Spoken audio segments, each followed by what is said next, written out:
11वी केंद्रीय ऑनलाईन प्रवेश प्रक्रियेला 21 मे रोजी सुरुवात झाली. कोल्हापूर जिल्ह्यात एकूण 294 महाविद्यालयांसाठी ही प्रवेश प्रक्रिया सुरू आहे. एकूण 71,210 प्रवेश क्षमतेसाठी ही प्रवेश प्रक्रिया राबवली जाते. या प्रवेश प्रक्रियेची तिसरी फेरी नुकतीच पार पडली.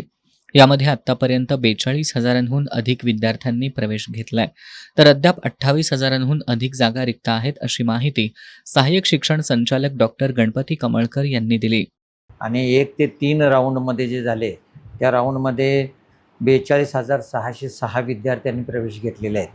आता रिक्त जागा ज्या आहेत कोल्हापूर जिल्ह्यामध्ये, त्या 28,604 जागा रिक्त आहेत. दिनांक 8 जुलै ते 9 जुलै अखेर आपण मुलींच्यासाठी विशेष फेरीचं नियोजन केलेलं होतं.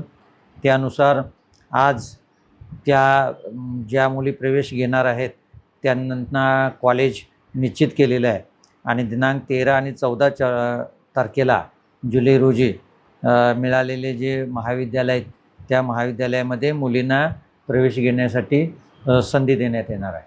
कोल्हापूर विभागाच्या शिक्षण उपसंचालक कार्यालयाच्या वतीनं ऑनलाईन प्रवेश सहाय्यता कक्ष उभारण्यात आलाय. या ठिकाणी विद्यार्थ्यांना अर्ज भरण्यापासून ते महाविद्यालय निवडण्यापर्यंत मार्गदर्शन केलं जात आहे.